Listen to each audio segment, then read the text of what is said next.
Good morning, everyone. We'll be starting this session in a few more minutes.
So with your permission, shall I start the program?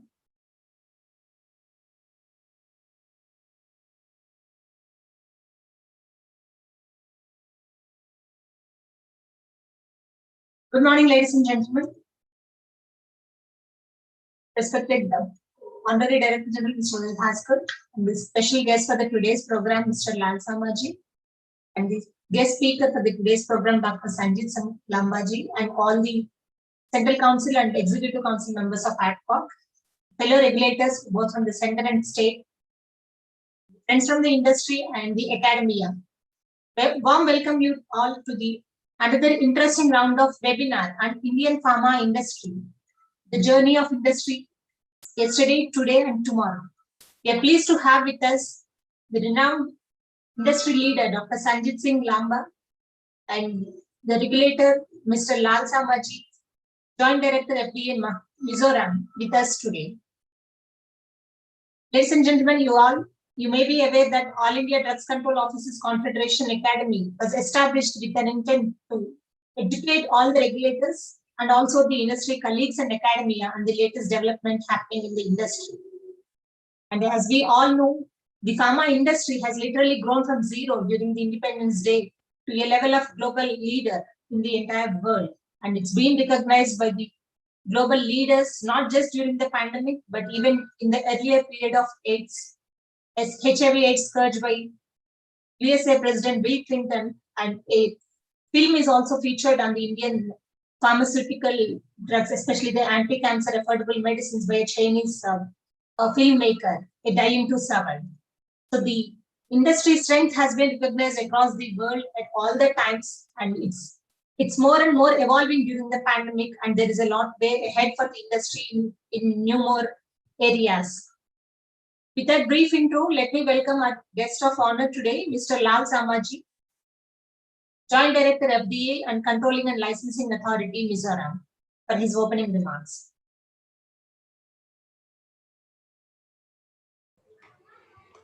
Good morning, dear colleagues.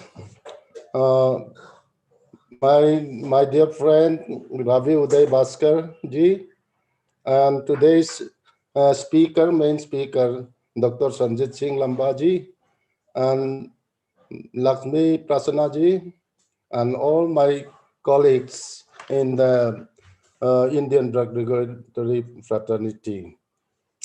Today, I'm very fortunate to be one of the special guests. Though I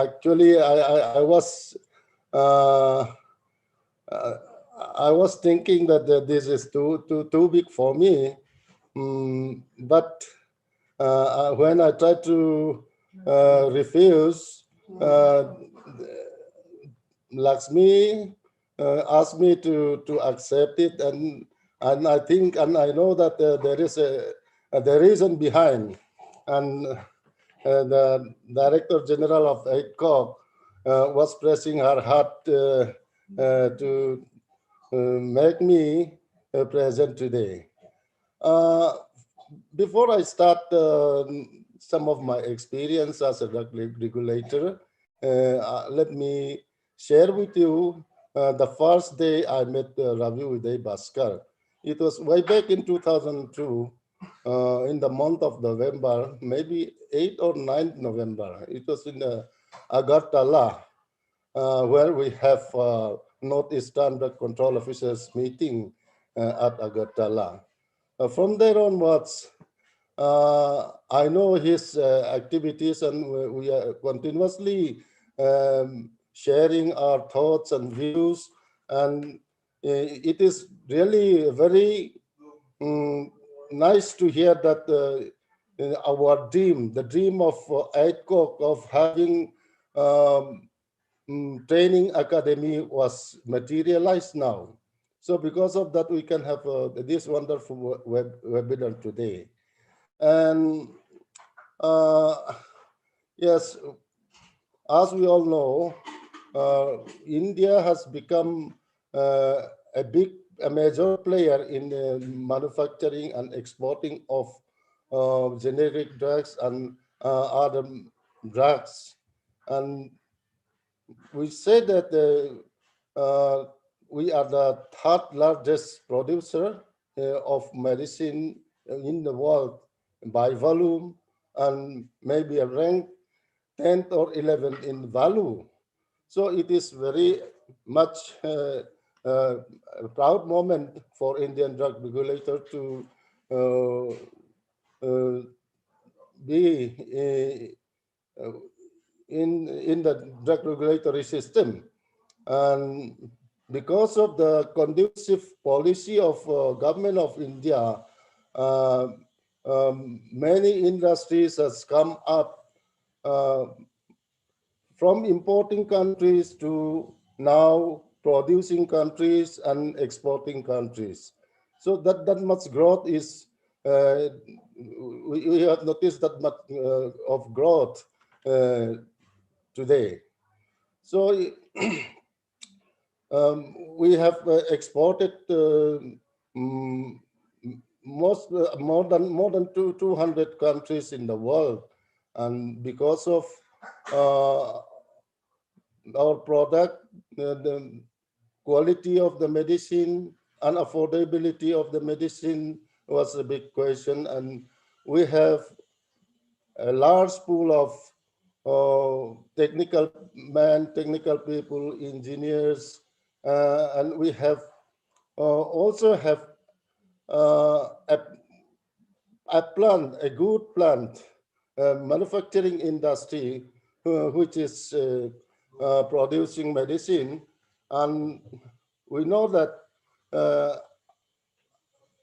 India is the largest uh, country that having US FDA approved manufacturing premises. So it is a very proud moment for us. And during this COVID-19 pandemic, the greatness of India in pharma production is increased, because at the onset of the pandemic last year, everybody was looking for hydroxychloroquine. And even the president of USA, Donald Trump, was saying, "Thank you, India," because we supplied hydroxychloroquine at that time. Though it may not have many relevance nowadays, but at that time it was a much short about medicine, as the world do not have any treatment of COVID-19. So we are the producer and the uh, healer of the world at that time. So because of that, uh, we are, India is famous for that.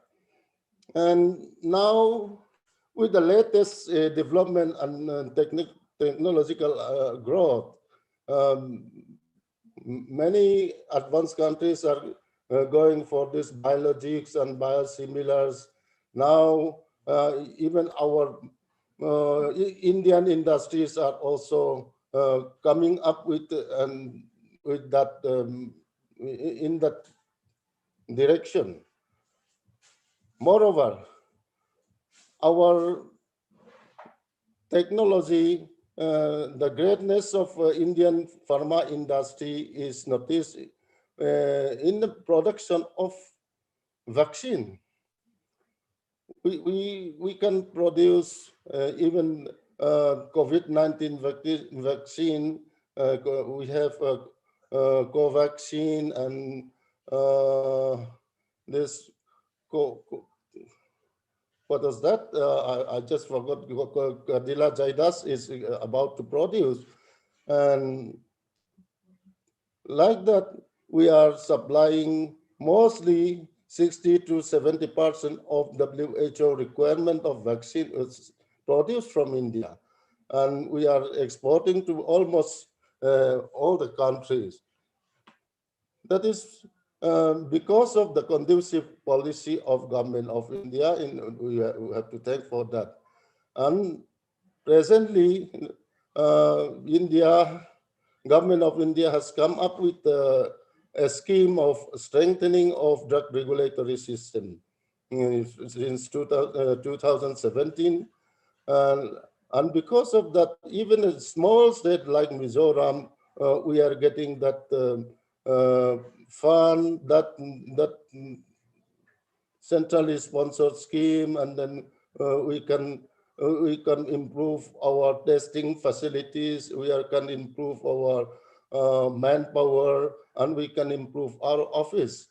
So this is the very important move made by the government of India. And I think in the days to come, we will become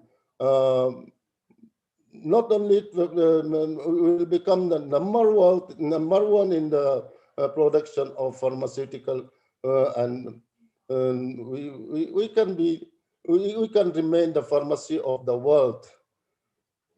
So I think I'll not take much of the time because next to me is expert speaking on this pharma industry yesterday, today, and tomorrow. Right now, Mizoram is still in yesterday, not today. We are in yesterday mode. So I would like to know some more from Dr. Sanjit Singh Lamba. So I'll conclude my speech here. Thank you. Thank you so much, Lal Samaji, for sharing your experiences and associations with ADCOG. And we really look forward to see Mizoram as a state of a hub for pharma industry in the near future. And it's in the government objective also to encourage the industry in the northeastern region. And today, with the continuous guidance from industry stalwarts like Dr. Sanjit Singh Lamba, we certainly going to have a large scope of the presence in the northeastern state as well. So with that, I'll invite the guest speaker today, Dr. Sanjit Singh Lamba, a renowned industry leader and technocrat for almost all the industry professionals among here. And to be brief, Dr. Lamba is a doctorate in pharmaceutical sciences, and he is an achievement-driven professional with outstanding leadership in pharma industry. To be precise, he is a technocrat with a proven record of 32 years of experience in achieving the business growth objectives, right from the strategic planning, business operations, manufacturing and operations, process excellence, and people management, and so on and so forth. He has been associated with several industry associations such as Indian Pharma Alliance and ISP. And for his tremendous contribution to the industry, Dr. Lamba has awarded thrice in the list of one of the 100 of most inspiring people in the life sciences industry by Pharma Voice USA. He also served as a past chair for the India chapter of Parental Drug Association and also a past chair for the Technical and Supply Chain Committee of OPPI and the judging member of ISP, FOIA and USA. Currently, Dr. Lamba is associated with Valence Pharma, and he is the Chief Executive Officer at Valence Labs, an integrative API company. And we all know Dr. Lamba as the former Managing Director for Isai Pharmaceutical India, with which he has the long association, and he has been associated right from the inception of the factory. We are privileged to have you with us, sir, and we welcome you for today's webinar. Thank you very much, Lakshmiji. And then first of all, it's really my privilege to be invited here today by the great the Drug Control Officers Association Confederation, and led earlier by Mr. Uday Bhaskar, and then a person whom I have a great respect for my first meeting in 2007 till today. I'm privileged to be associated with him in one way or another. It's a great learning whenever we meet. And I think today it's an honor that I'm here presenting before you all the ADCOG members across the country. And I think I have a great salute to all of you, because you are really managing a mammoth job of Indian pharmaceutical industry, which is growing leaps and bounds across the country and also, across the world.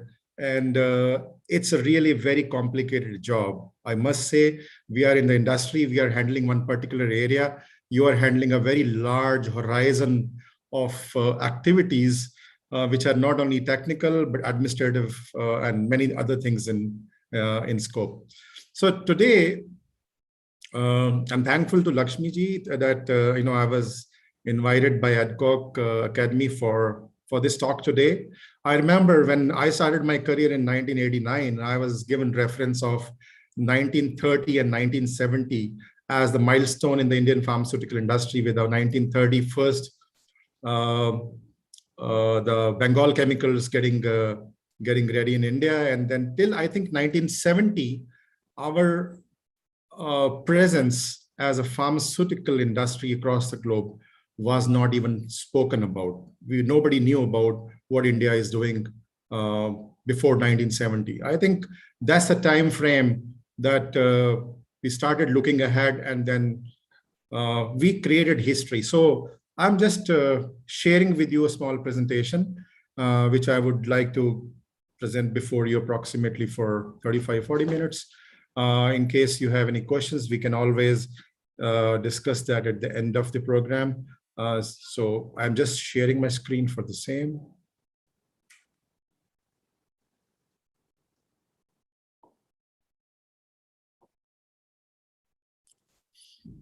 I hope you're able to see this. Yes. So thank you very much.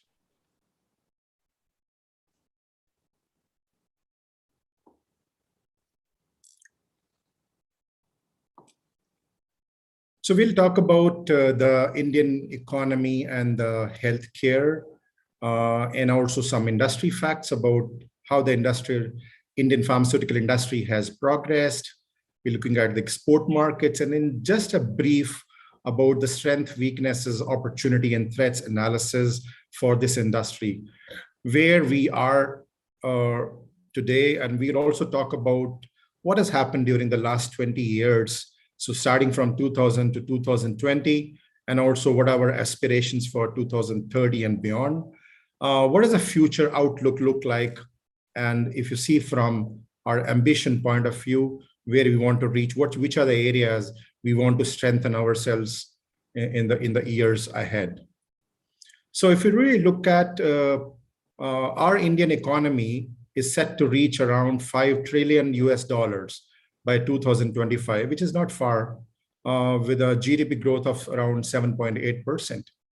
Now, if you look at the situation today in the industry, what has changed in the last few years, and it is still growing ahead, is the increasing affordability of the products in India, including the pharmaceutical products.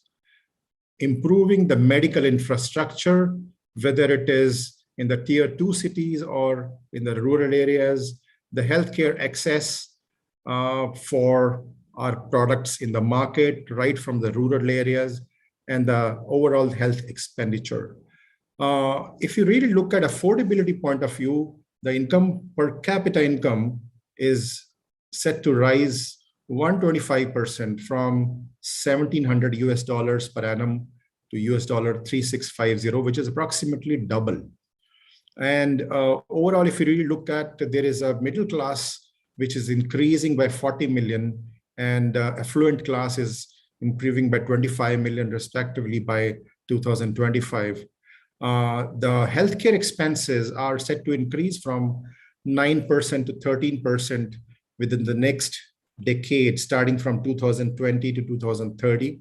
And I would say that the healthcare insurance part, which is very minimal today, would cross approximately 4% this year and would set to grow incremental over the years in the next decade to come. If you really look at the infrastructure is increasing, it's improving in different parts of India, whether it is metro or tier 1 cities or tier 2 cities. And overall, the important thing to note here is, despite so much progress, the access to medicine by the poor people or the rural areas is still pegged at 45%. That means people at the bottom of the pyramid are still not able to afford healthcare expenses, approximately 50%. Overall, if you really look at, India has only 0.9 beds per 1,000 individuals, which is very low, 0.7 physicians per 1,000 patients, which is very low. There was a talk that the national health policy, it aims to have 100% universal health coverage by 2022. I think the progress is going on, but it is a little slow. I think it may not be 22, but it may take some more time looking at the situation today and also the impact of COVID now. Our expenses from the healthcare point of view of GDP, if you look at the government is spending, still remains at 1.3%, is very low as compared to even the developing economies across the world. And 75% of the patients, they spend this money on the healthcare expenditures out of the pocket, and only 25% get the benefit from the government as far as the expenses are concerned.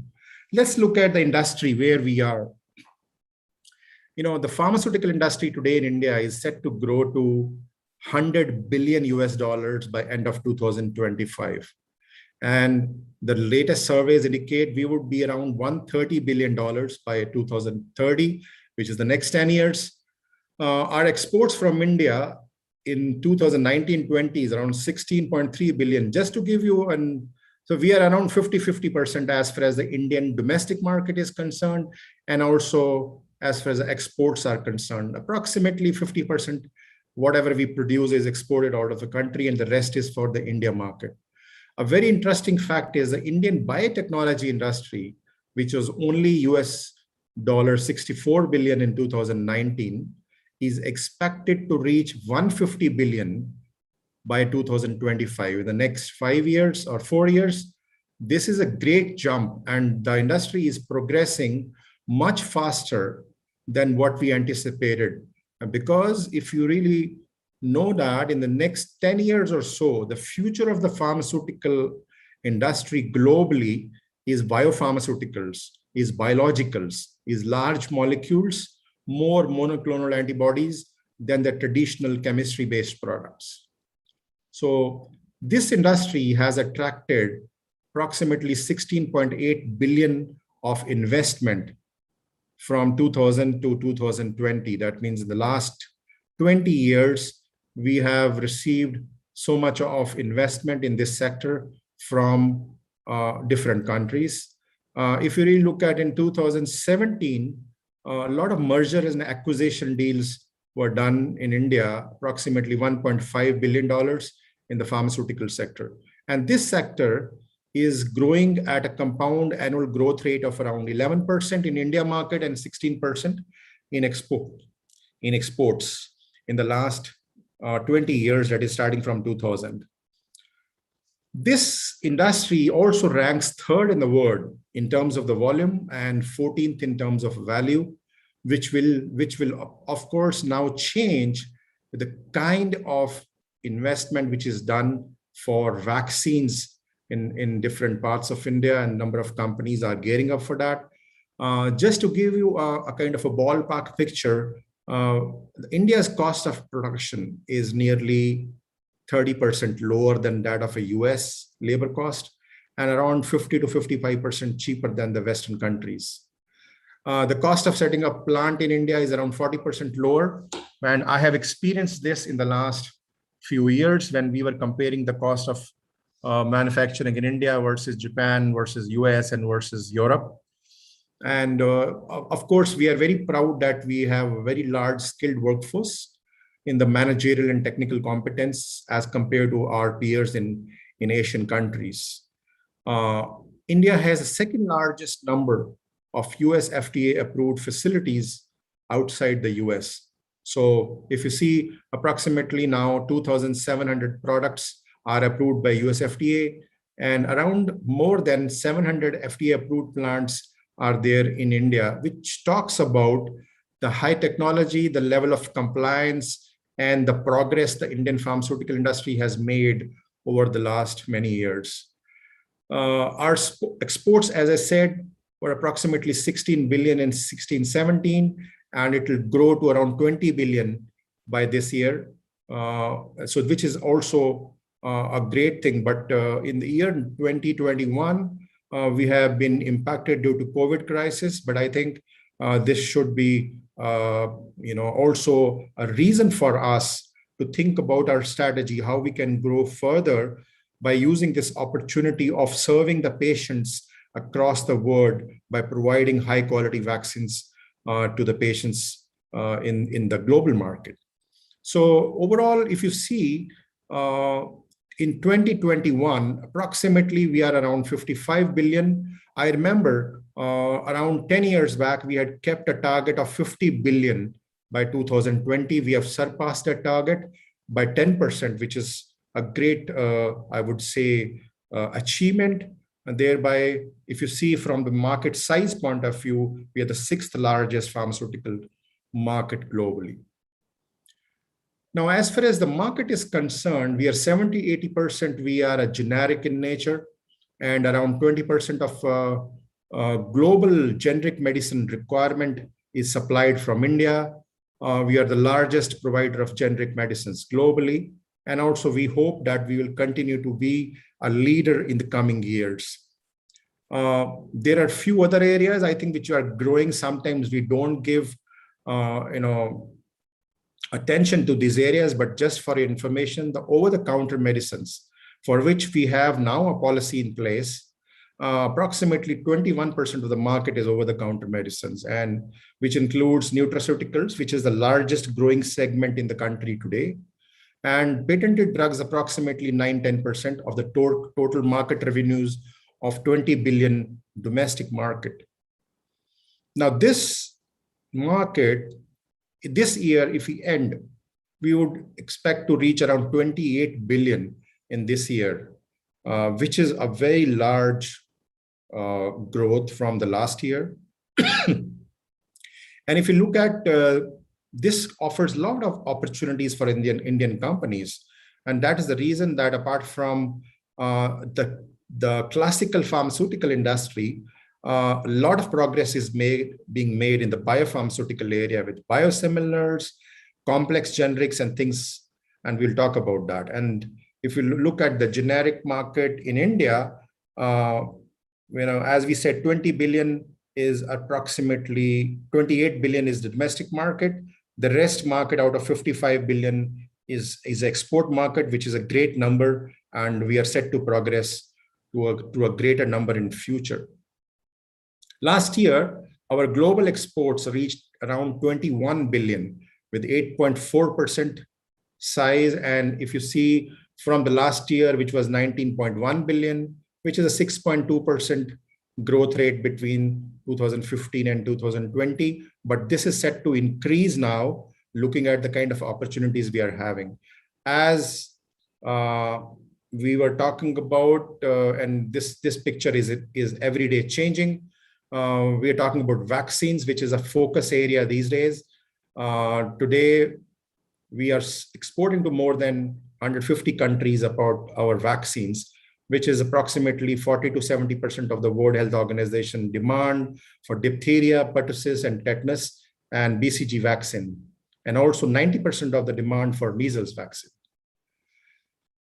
As we know, we are exporting to more than 200 countries in the world, with the US as the key market.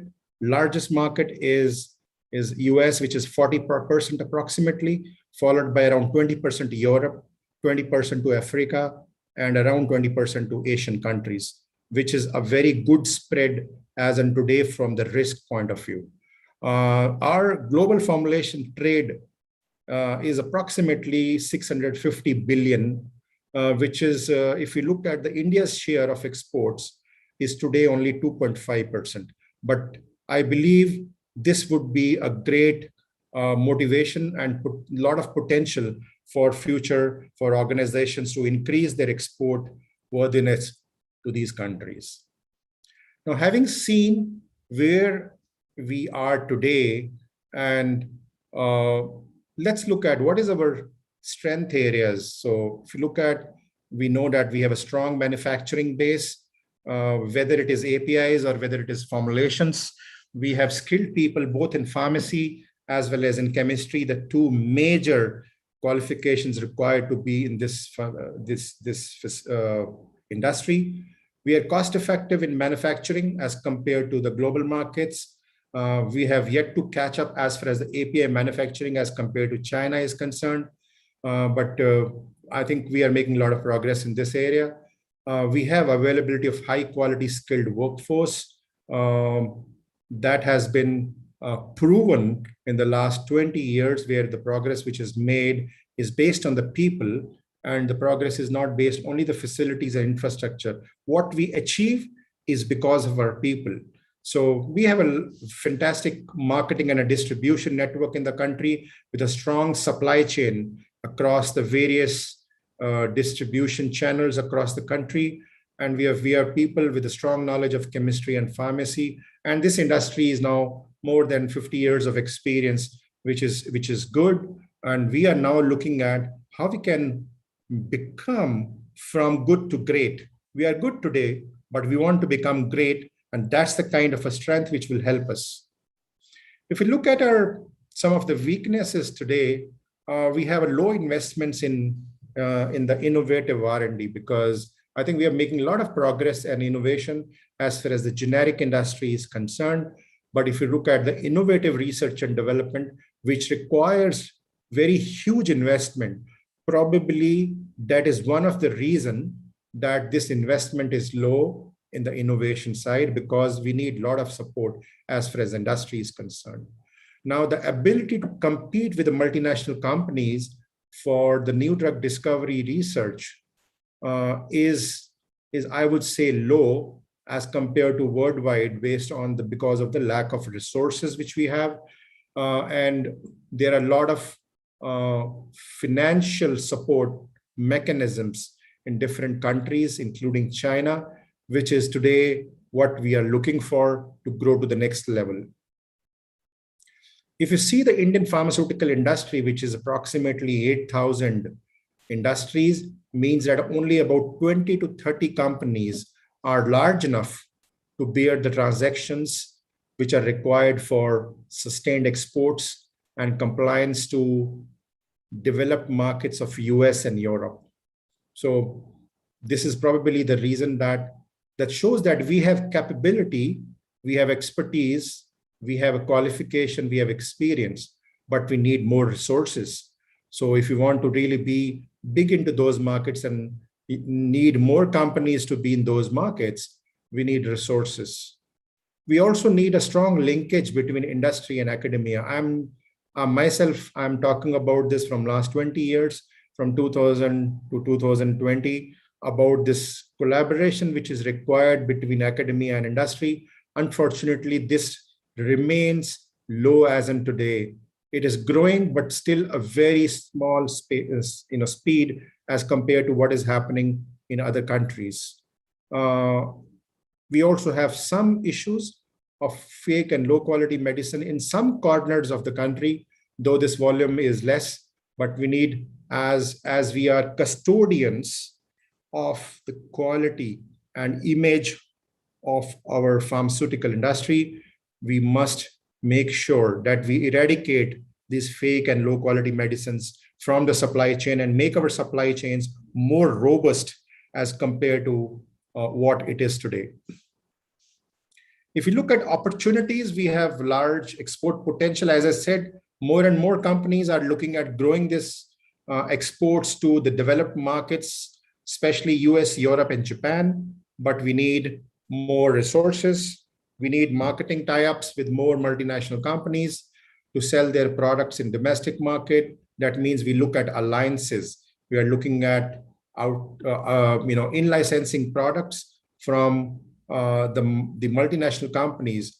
My main objective of mentioning it here is to make sure that we have a product which is approved in the world for rare diseases, for product for which we don't have a cure available today.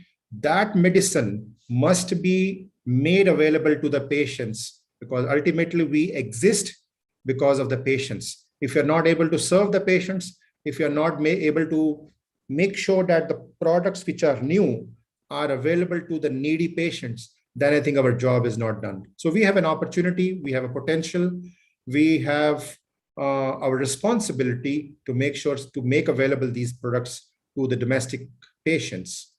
If you really look at from the clinical trials point of view, there's a lot of scope, there's a lot of opportunity. Looking at the new clinical trial policies and the rules, I think what we lost in few years, we are regaining it back now.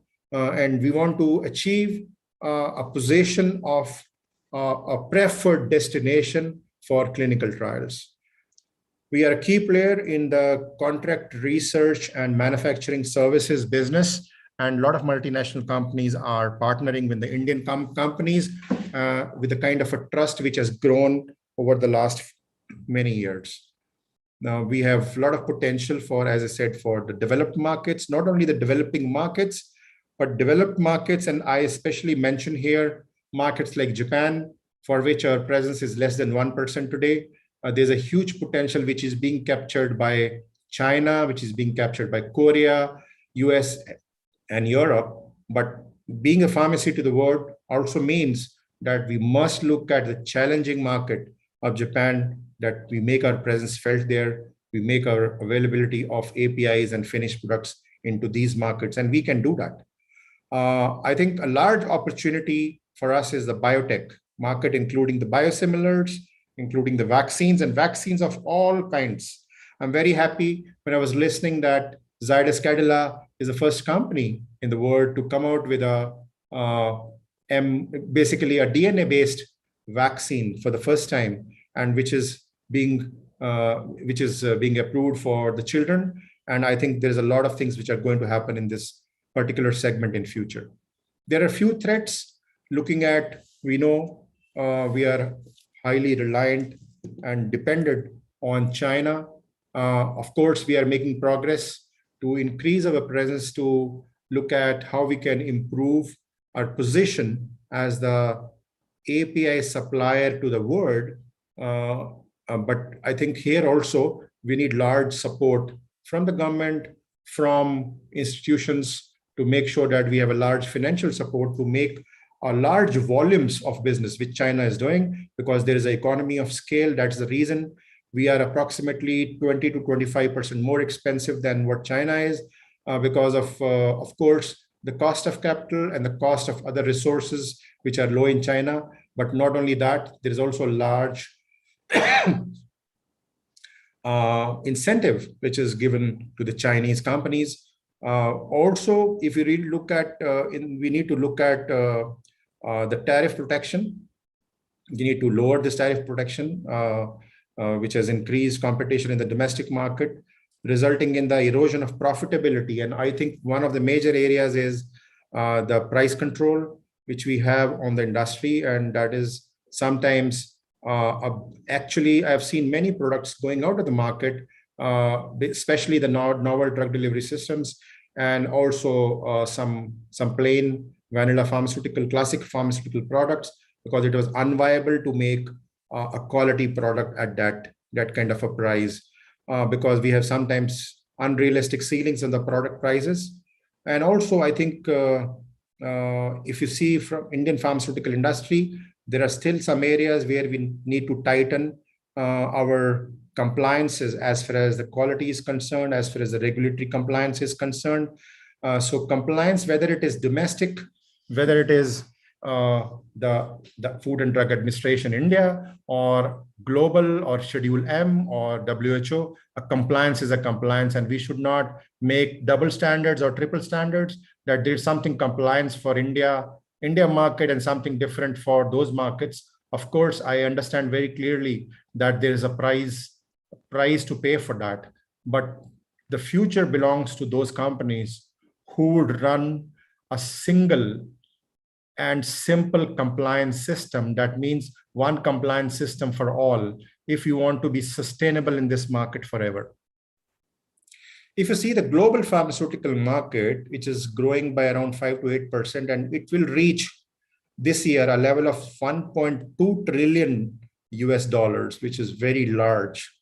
And if you see out of that, US is the largest, 320 to 330 billion in this market, and 150 billion worth of the products are getting expired between 2016 and 2022, and they will face generic competition, including competition from Indian pharmaceutical companies across the globe.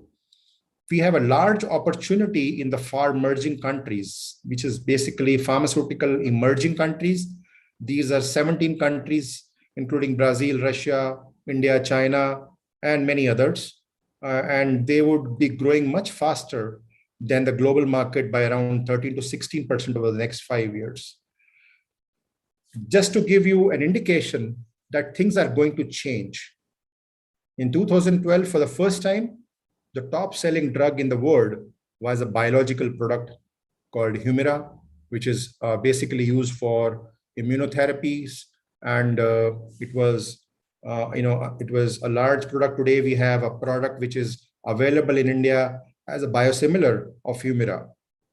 And this trend may continue, especially when you see 2020, We have number of products in the global pharmaceutical list, which are top 10 in number, and 80% of these products are biologicals. That gives us an indication that the future of the industry is biologicals, the biotechnology. We need to give a lot of importance to this area and grow and make sure that the skill and the talent grows in this region over a period of time. We all know it takes around 10 to 15 years to develop medicine or a vaccine, but this record has been broken by the Indian pharmaceutical industry by bringing within 1 year a vaccine for the global market and the masses, which is absolutely, I would say, an example, a benchmark in the global market. The research-based industry currently spends around $100 billion on research and development. And if you see in the last approximately 10 years or so, 900 approximately medicines were there in the pipeline, including cancer, diabetes, and also a number of rare diseases. In 2009 and also 2019, if I see, 25 new pharmaceuticals were launched.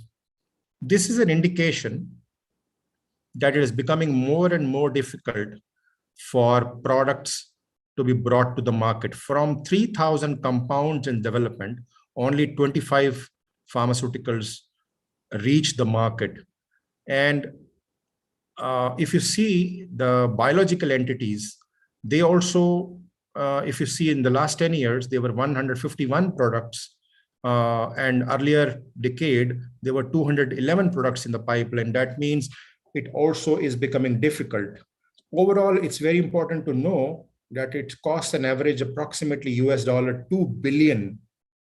$2 billion, that's around 14,000 crores to develop a single new chemical entity and bring it to the market. This has increased from 1.8 billion 2 years back to 2 billion in 2020-21.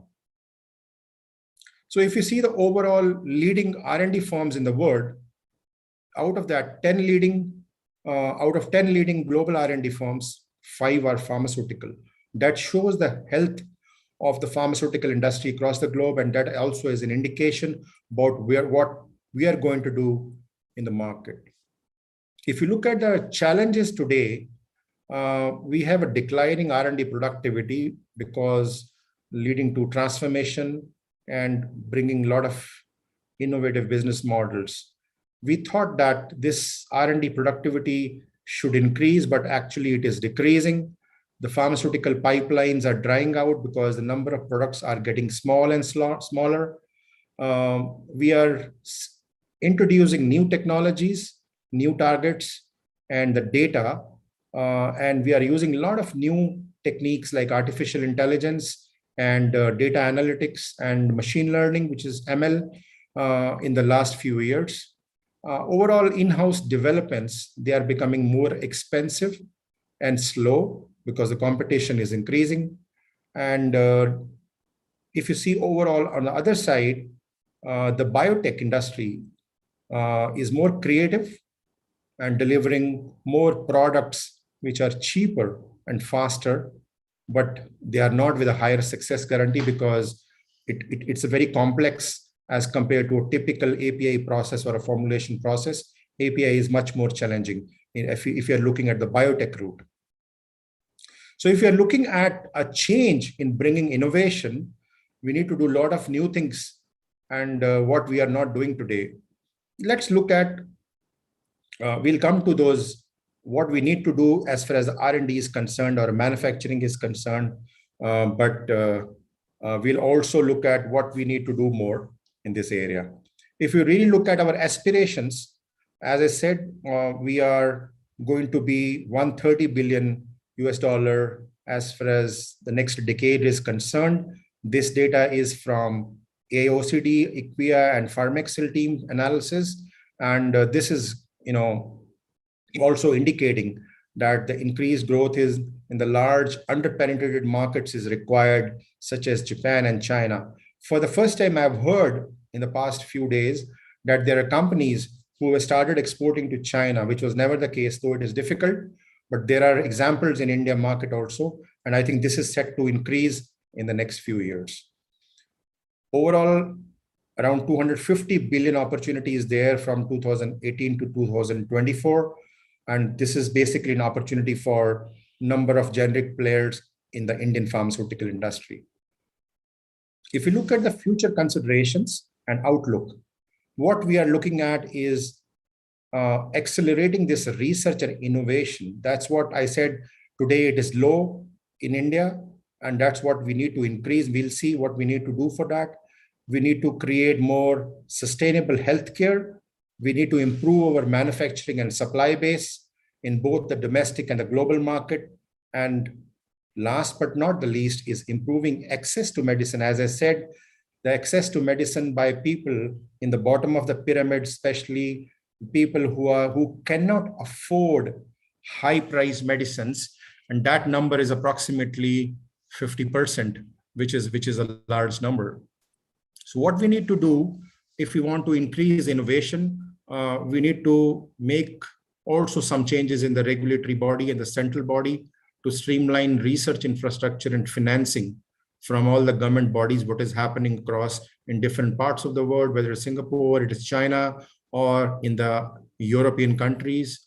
We need to look at new models for financing research and development and make sure we have funds available for the long-term projects and the high-risk projects, which are difficult as of today. And that is the reason the real innovation for bringing a new chemical entity in India is very, very low as of today. We need to improve the industry-academia collaboration so that we can achieve a strong innovation and also to leverage our technology for improving productivity and efficiency in research. A lot of work is being done in IT, especially the artificial intelligence and blockchain technology. Blockchain technology is typically helping the supply chain, but artificial intelligence is helping the industry across in many, many areas.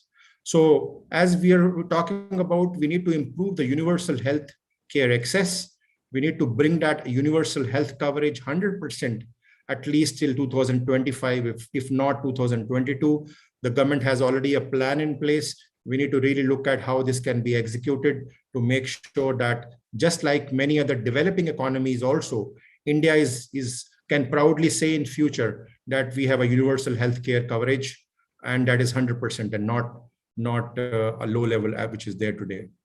So we need to bring a lot of teleconsulting and focus on preventive healthcare. Teleconsulting anyway, I think this was an opportunity during COVID times. It is increasing, and probably in future you will see a lot of things happening in the virtual world. More teleconsulting would happen more and more in future, because I think we have learned in the COVID times how to deal with this situation. One of the very important areas, how do we strengthen manufacturing and supply chain? We need to develop capabilities in complex APIs, in APIs where we have to compete with China to enable that we are able to manufacture complex generics and also biosimilars, and also bring gene and cell therapies in place so that we can compete with the world. The ease of doing business is very important, and this is increasing, of course, but then it needs to increase further, and we need to set up world-class manufacturing facilities more and more to not only for our patients, but also to attract the companies from outside India to come and do business with us.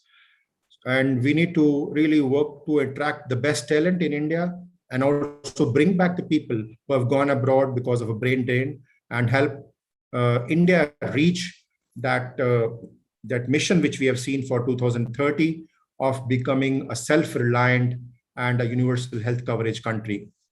We also need to bring and set up pharmaceutical machine manufacturing facilities in India, which is there. But right now, I would say if you really want to bring a world-class facility in India, we tend to import a lot of machinery from US, Europe, even Korea, even Taiwan.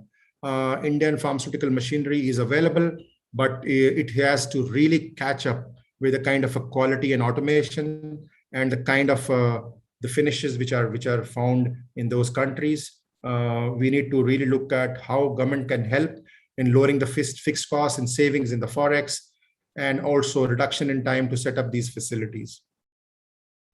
We also want that on one side, we are talking about Made in India initiative, and Make in India is a big banner that should become synonymous with high quality products so that our image in the global industry is further strengthened and should not go down.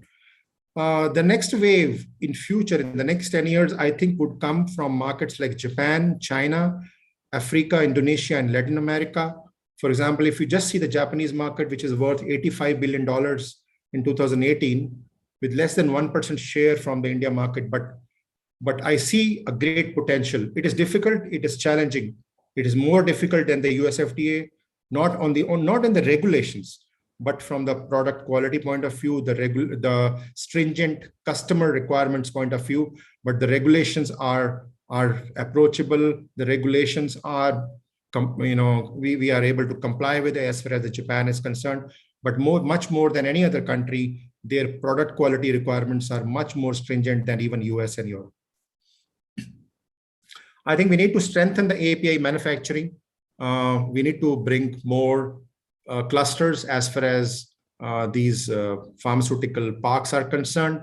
In different parts of India, the government is promoting and giving approval for API cluster parks and also in general pharmaceutical cluster parks.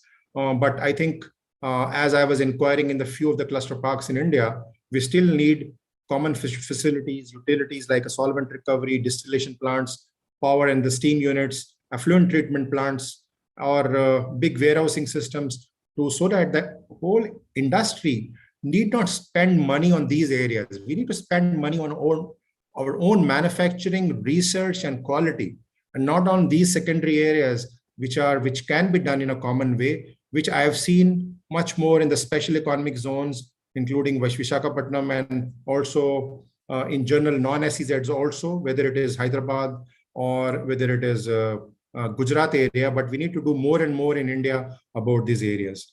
We need to really lower the cost of borrowing the money for bringing the API hubs. Otherwise, we'll not be able to compete with a giant China, which is dumping the products into India, and our reliance is still very high. Approximately 30 to 40% of our APIs come from China, which is a very large number.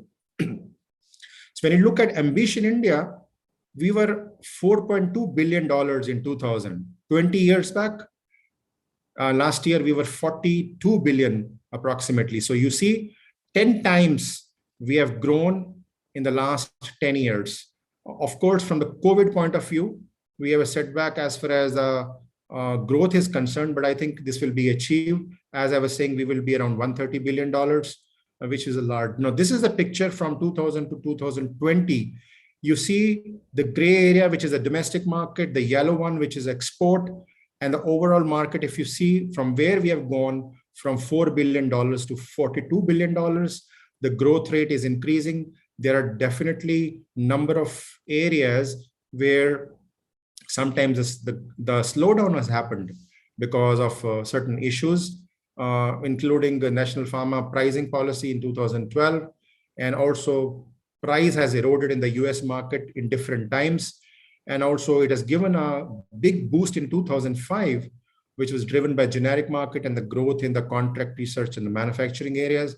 So I see more and more happening in this area, and you will see the growth would be much faster in the time in 2020 to 2030 is concerned. So when we look at the road ahead, we are still ranking 14th in terms of value. We need to really jump this. We need to really work to make sure that we increase in the value, whether it is biotechnology, whether it's a formulations, whether it's a high complex generics, whether it is biosimilars or monoclonal antibodies, and the ecosystem should support us in these areas. The global biosimilar market, just to touch upon, in India, if you see the biosimilar market was 576 million in 2019, which grew over 2018. Now, if you really look at, this is one area where lot of progress will be seen in future. If you see even today's situation, we have approximately 93 biosimilars which are approved, and around 50 are available in the market in 2019, as compared to only 26 in the US and 61 in the Europe. So we are taking the lead in this area. Of course, there's a catching up which is done by the Europe, but we need to really work at a high pace so that we can bring biosimilars, we can bring expensive products to be made at a cheaper way in India to come out with a biosimilar, so that we can really serve those deserving patients who are really suffering from some diseases where we don't have a cure as in today, including rare diseases.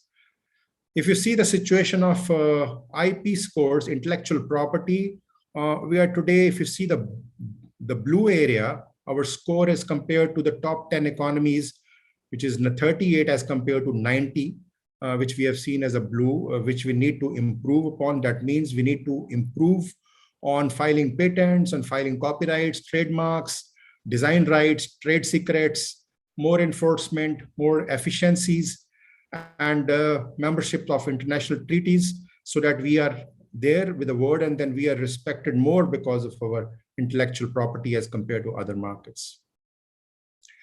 I will not go into each area, but then just because of the time, I'm saying that from the research and innovation enablers, what we need to do is basically we need to also streamline our regulatory process. We need to have one central agency which would have larger powers for controlling many areas as far as the approvals are concerned for not only the drugs, but for the medical devices, for OTCs, for many other areas. And we need to bring more simplification. We need to bring more technical experts in the review and more collaborative approach. We need to improve the talent availability and also research and the funding from the government, and need to do more on the startups, especially the youngsters are bringing new knowledge, new ideas, which we need to inculcate more and more. Of course, these cannot be done without the government incentives or tax rebates.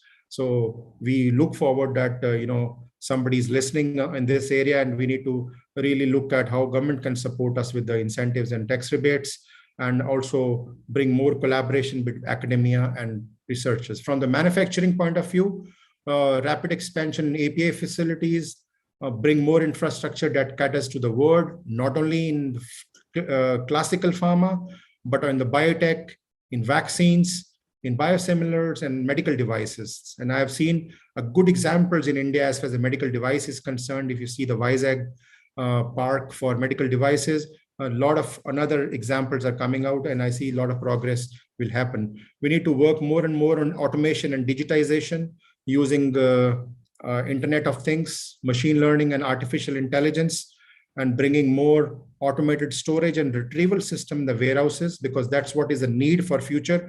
We would need a lot of storage and warehousing capacities in India in future, and also bring more process excellence in improving the productivity, in arresting the leakages in the utilities, in manufacturing losses in general.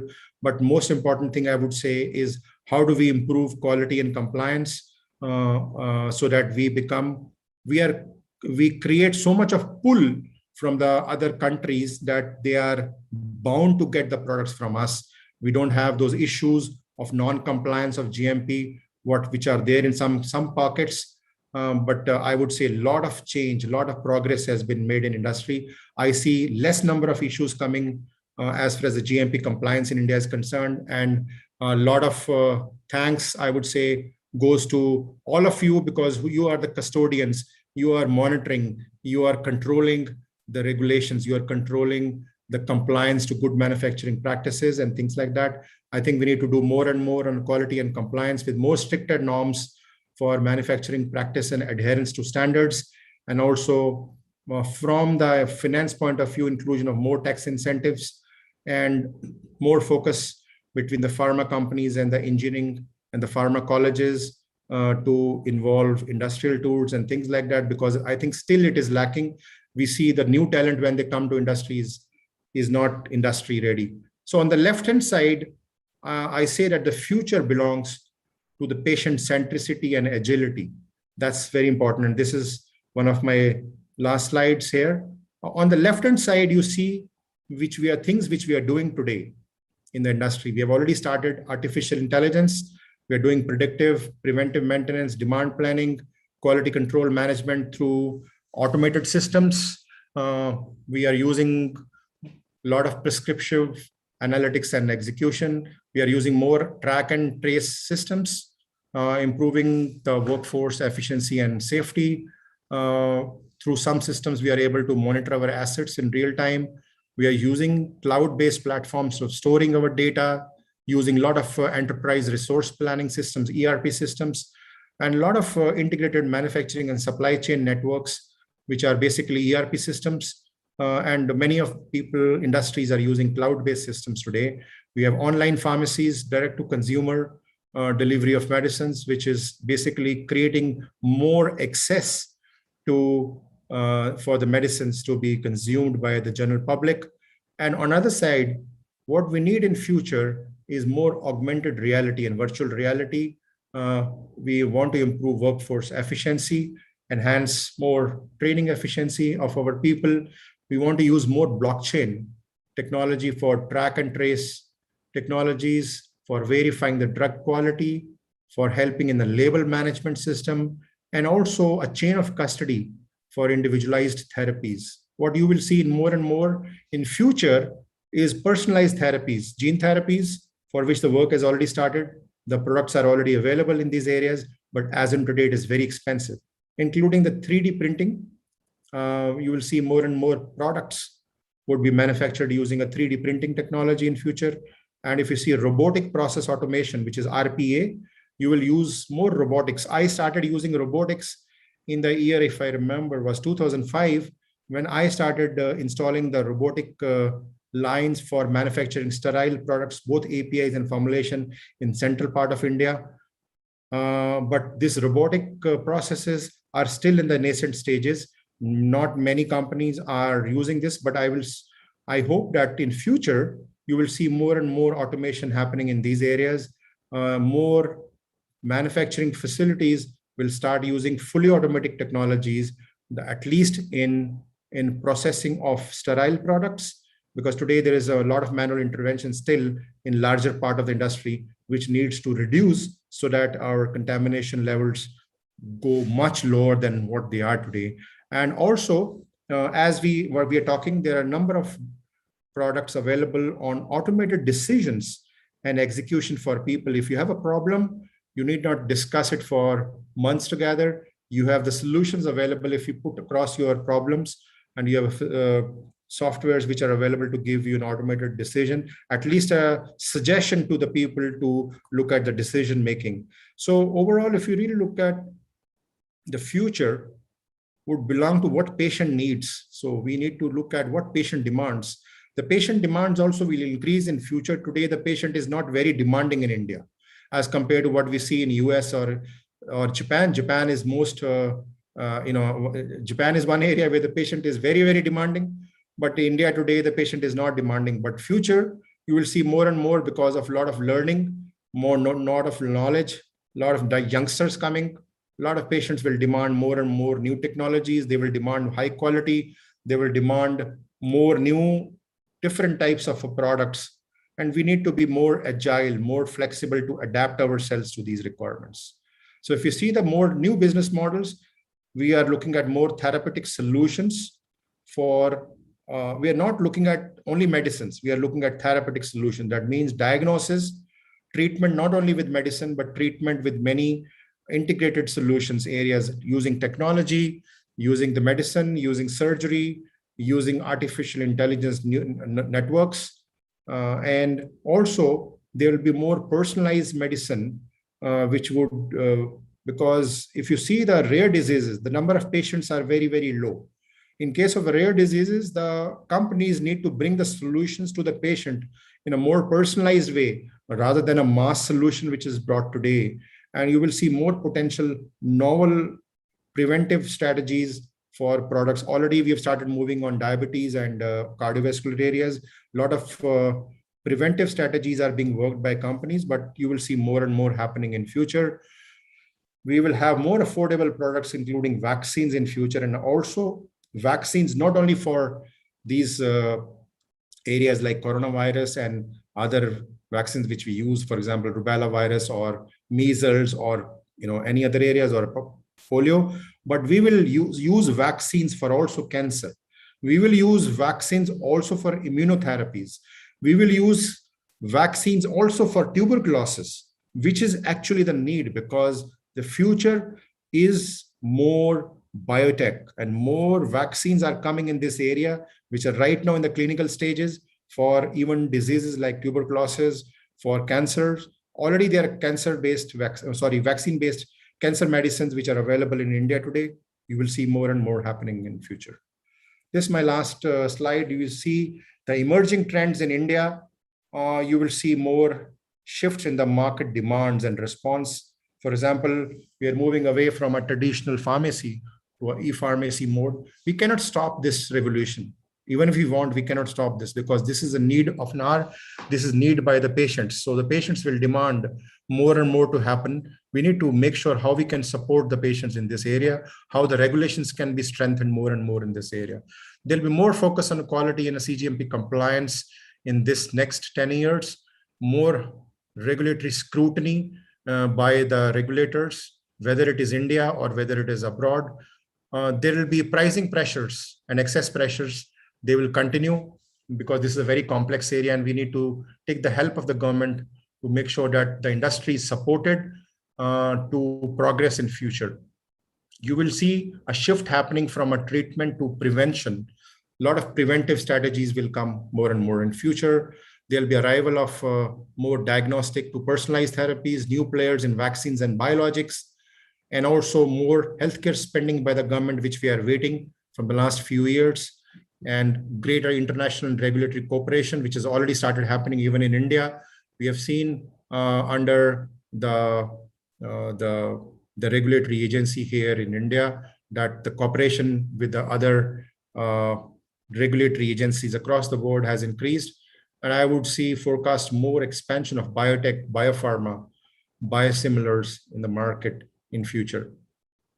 So that's the thing. I see what is happening in the last few years in India, and what is going to happen in the next 10 years. We have seen the data for the last 20 years or even beyond.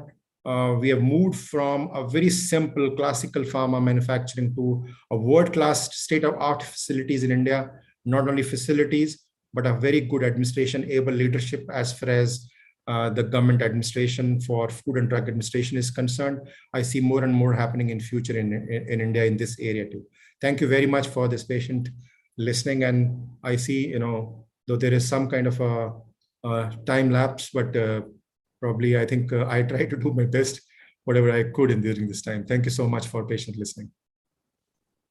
Thank you so much, sir, for elaborating for forwarding your thoughts on the entire industry and the future of the industry. And now I leave the floor for the question and answer, and I request all the audience to put your questions in Q&A tab, or you could also raise your hands to have your questions. Lakshmi, stop sharing that slide.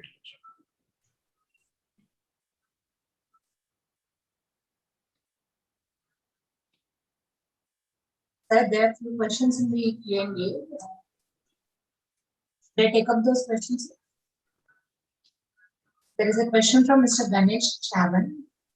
What is the status of the DMF and ANDA filing of Indian pharmaceutical industry?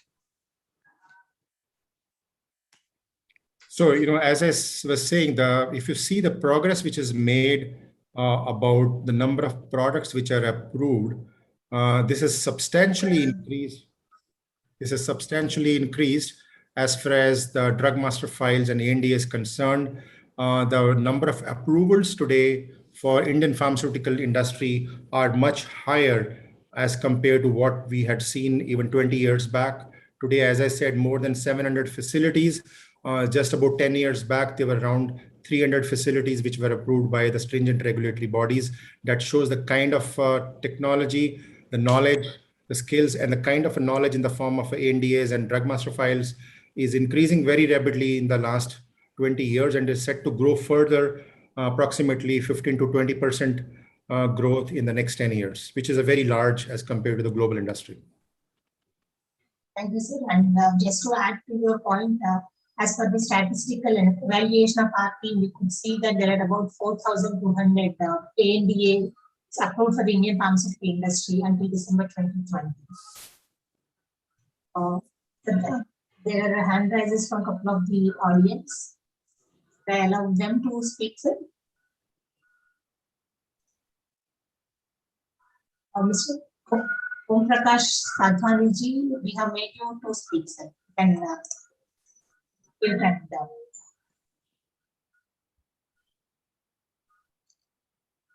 Please, Sadhwani ji. hello. Yes, sir, we can hear you, sir. Sir, namaskar, this is Sadhwani. Please elaborate how can we penetrate Japan market and what industry should do to immediately get some share in Japan? Yeah, very important, very good question. In fact, if you see from Indian pharmaceutical industry, there have been a number of attempts which have been made right from 2002 onwards till 2019 to grow in that market. And approximately, as I know, around 10 pharmaceutical companies from India, they started opening their offices 20 years back and be in the market, and they wanted to have a collaboration with the Japanese companies. But what is different in Japan? In Japan, the patient is, they used to say that the patient is a king. I say the patient is a god in Japan. And that's what the difference is there between the other markets of the world and Japan. Japanese market is a very, very quality conscious, extremely quality conscious.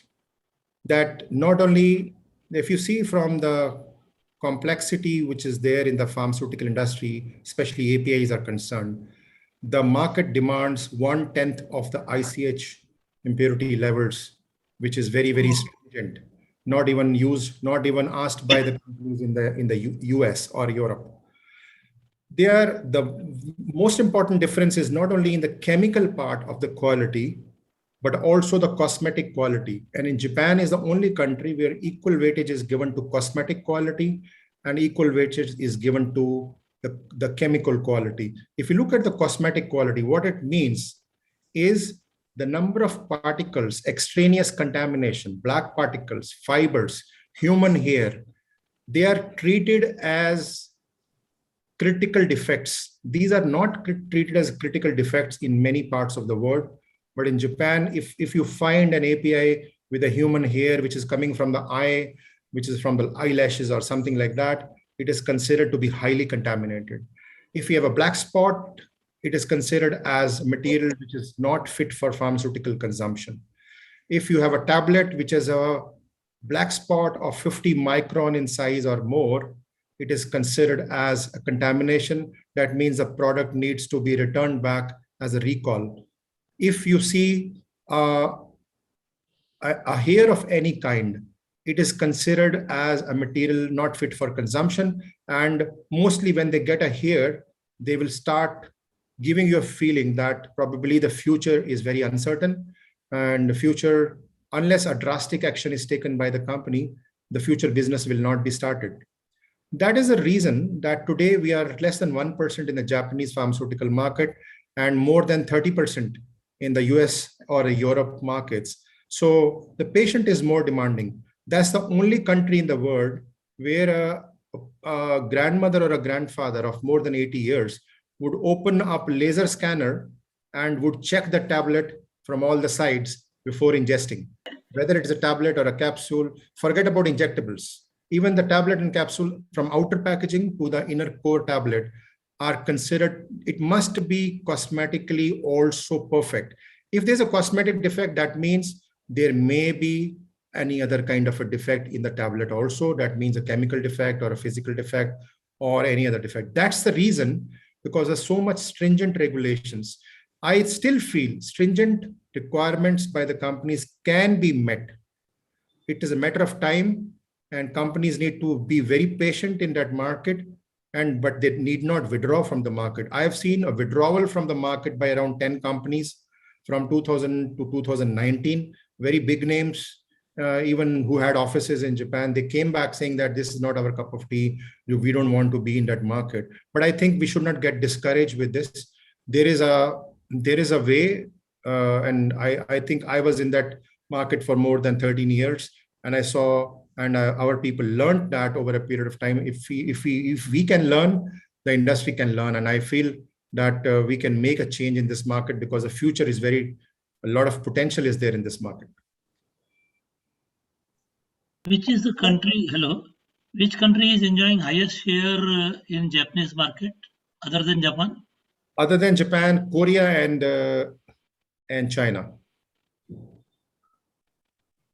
Thank you, sir. Now may I invite Mr. Harish Chain, who has raised his hand. We have allowed you to speak. Yeah, thank you, Mr. Lamba. I think one of the important points what you made, as far as the growth drivers for the pharmaceutical industry is concerned, is not only the existing market, but then you're also getting into newer markets like China, Japan, and all that. Now, I would like to specifically ask the question on Argentina. Now, Argentina, what I'm told is traditionally they discourage Indian products. So how do we get around the product countries similar Argentina and similar countries? Yes, so it's a matter of a culture. I spoke to some of the representatives from this market, including Argentina, which is part of the pharmaceutical emerging markets. I was saying around 17 countries in number. Even if Southeast Asian markets, for example, even Thailand or Malaysia, if you go, some of the doctors, when I wanted to bring a product from a Japanese facility to even the Malaysian and the Thailand markets, the people from there, they came back saying that our doctors are not accepting. And Argentina also exactly the same thing. When I interacted with somebody, they said our doctors are not accepting. And I asked, what is the reason why they are not accepting? And they said they cited reasons of data integrity issues. They cited reasons for CGMP failures. They cited reasons for manipulations.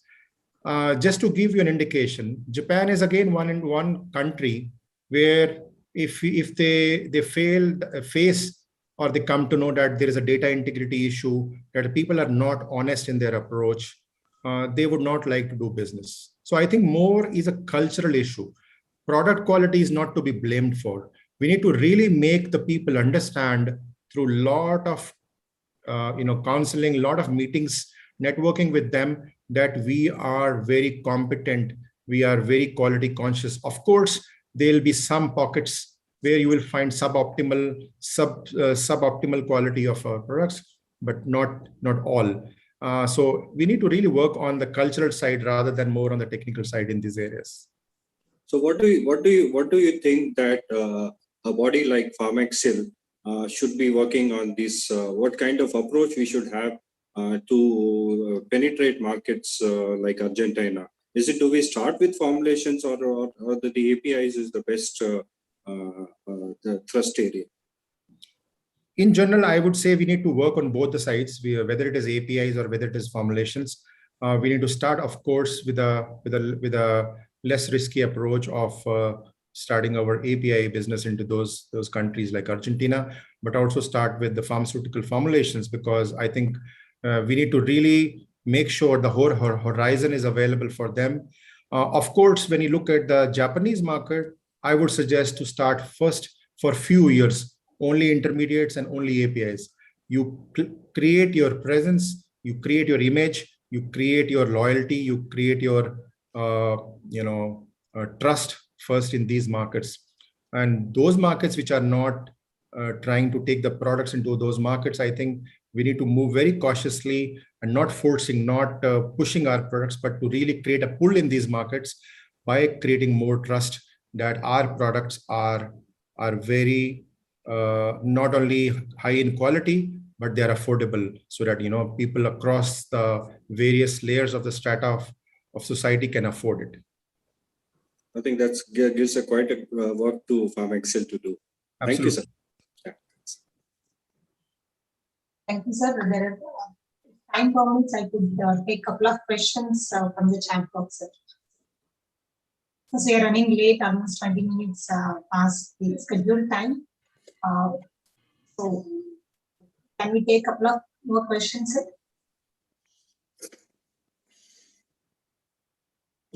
Uday Bhaskarji? No, she's asking you, sir. I'm available. I'm not. Okay, that's great. Thank you, sir.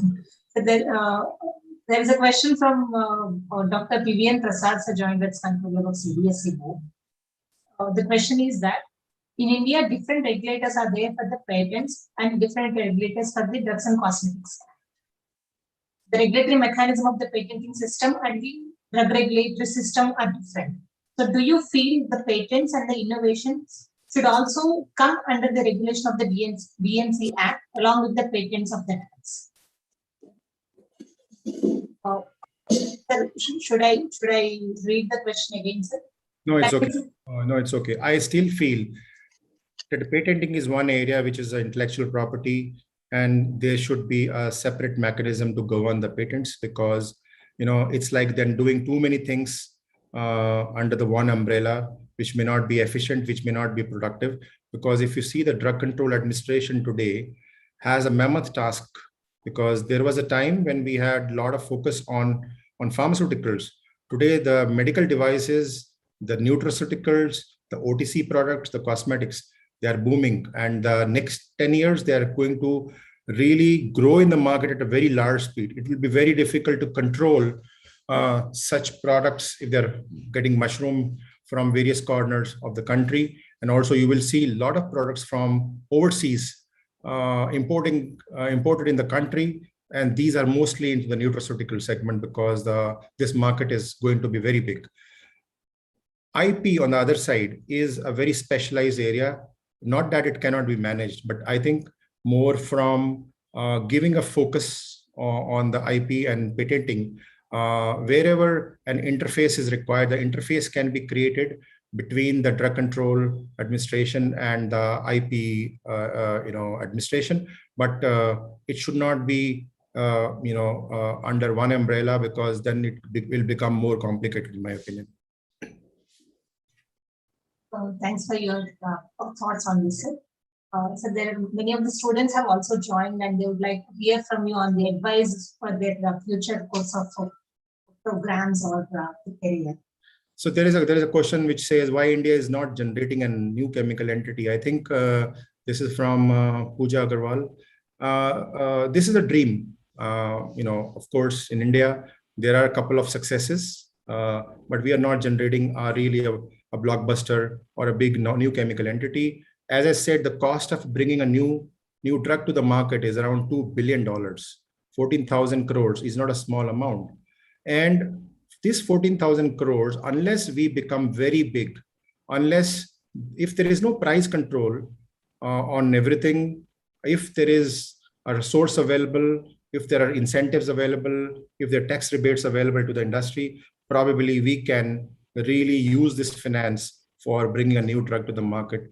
Not that we don't have a talent on this. We already have a process development talent. We don't have much drug discovery talent as on today, but this drug discovery talent is increasing. We find more and more people coming to India. But I think more than anything else, it is really the finance, the financial resources which are required for NCE to be launched in. It's not a question of discovery. Right from discovery, you have a clinical trial. From clinical trial, there's a large marketing gimmick which comes into play. And that whole part, which is approximately 10 years to 12 years, requires a huge number of resources, which are not available easily today to the Indian pharmaceutical industry. And that is the reason we are not generating an NC. Thank you, sir. Sir, would you like to give some advice to the students who wanted to pursue their career in the next course of post-graduation or industry? I think these are very subjective areas, because somebody saying I'm doing a PG ecology, pharmacology fresher, don't know which field is better in the upcoming year in between IT or manufacturing. And of course, I would say, it's a personal choice. Nothing is bad. We are progressing in IT. We are progressing in And for manufacturing, you look at your passion and go by the passion. Don't go by what market is demanding. Some people make that mistake. What is the market going? We'll go. But we are not passionate. We are not very good. We may not be very good in a particular area where the market is demanding. So we need to look at what I need, what I'm good at, what I'm passionate about, and choose a field which you are passionate about. Many years back, I was passionate about industry. So I chose manufacturing as my main focus area. Where somebody told me that you go into research, I said, I don't have a patience to wait in research. So I want more and more. I want interaction with more people, which happens in manufacturing. So it's all your personal choice and passions. True, sir. Everyone should follow their passion that they excel in their field. Sir, of course, there are quite a few questions unanswered, but in view of the time constraint, we will call of the meeting. May I request our Honorary Director General, Mr. Uday Haskar, for the closing remarks. So, thank you, Lakshmi, and thank you, Lalsama and Sanjit Ji, for particularly the Sanjit Ji, for your comprehensive talk with a lot of statistics. And we are so happy. Just I would like for the information of Sanjit Ji and the audience. For some of our talks, we are giving access to the postgraduate and pharmacy students and industry also. So tomorrow belongs to them. So we should not deprive the student community and the heroes of tomorrow to have an access to these kind of talks. So tomorrow always you discussed about yesterday, today, and tomorrow. Tomorrow always depends on not only on you. Tomorrow depends on your competitors also.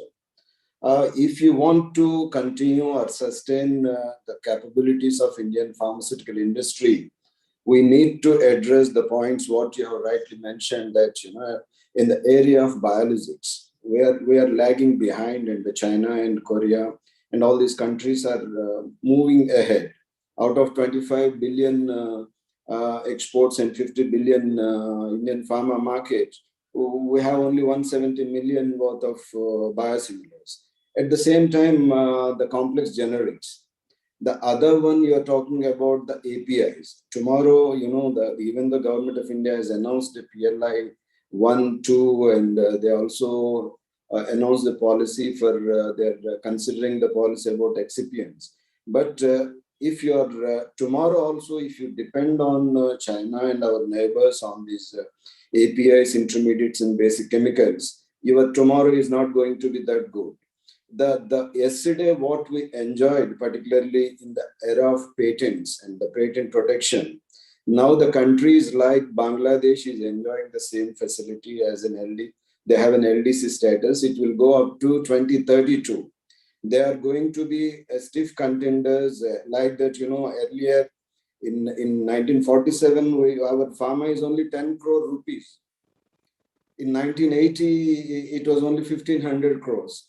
Now you know that we have a very ambitious plans, and we surpassed so many countries who used to claim themselves as the giants of the pharma. Now we should not give an opportunity to others, in the sense we should not lag behind. Particularly, take for example the amendment of Schedule M. The government has announced the draft in 2019. Everywhere we are telling that we are going to upgrade our manufacturing Schedule M to WHO level. But again, yesterday I saw one news that they appointed a new committee. So what I strongly feel that this is the time you need to run. Nobody is going to wait for you. That is very important. And at the same time, the R&D. If you see the R&D expenses, our almost is other countries are spending 10%, but we are not even spending 5%. So these are the areas if you neglect. So definitely our future is not going to be very bright. So let us work in that direction. And what I feel the presentation, what you have given is definitely it's going to help everyone to think in that direction. Again, coming back to our EDCOC activities, you know, this EDCOC has completed 26 years. By October, we completed 1 year of this EDCOC Training Academy. Except those 2 months lockdown period, we are continuously working webinars on different subjects. We are thankful to all the knowledge, you know, what they are disseminating to our members. The speakers, we have outstanding speakers. And the EDCOC has done one more, you know, it has become a big nerve center, and it is like a lifeline. So now the Joint Drugs Controller of Mizoram, extreme corner of Eastern India, is talking to the people of North and talking to the people throughout the world. This is the platform what EDCOC has created, and certainly we wanted to take it forward, and we are ready to update the knowledge of our members. And for the information of Lal Samaji, they are more into the community pharmacy. And yesterday he was telling that, you know, brother, we are not having any manufacturing units, particularly in the Northeast area, other than Sikkim and to some sort of Assam. Then I said, next 25th, we are going to have a talk on the consumer perspective, the role of regulators and empowering the consumer. That is going to be the talk on 25th. Dr. Bijan Mishra is a prominent consumer activist, is going to talk, and our friend and Commissioner FDA Gujarat, Dr. H.G. Koshia, is going to be the special guest. With this, I am very much thankful to Lal Sama and the Sanjit Singh and other Central Council members, and particularly to Lakshmi and his team for taking this EDCOC Training Academy sessions forward. Thank you very much. Thank you so much, sir. And with that, I formally call out the meeting. Once again, thanks to Dr. Lambaji and Lal Samaji and all the participants. I would like to thank everyone, and I would like especially thank Udibhaskar Garu and Lal Samaji and Lakshmi to you for making it absolutely, what you say is fail-safe. You know what I talk about in industry, this program was organized fail-safe mechanism. You know, whether it is IT, it was absolutely smooth with no glitches. And I think you're setting up the tone for the new India for the next 10 years. And I would like to make sure that, you know, I also would attend such kind of a program, which is really very interesting. And especially, you know, when I've seen the past, a lot of good programs have been organized. I missed few. I would like to attend that in the future. Thank you very much for inviting me today. And it's really a pleasure. Thank you so much. Thank you so much.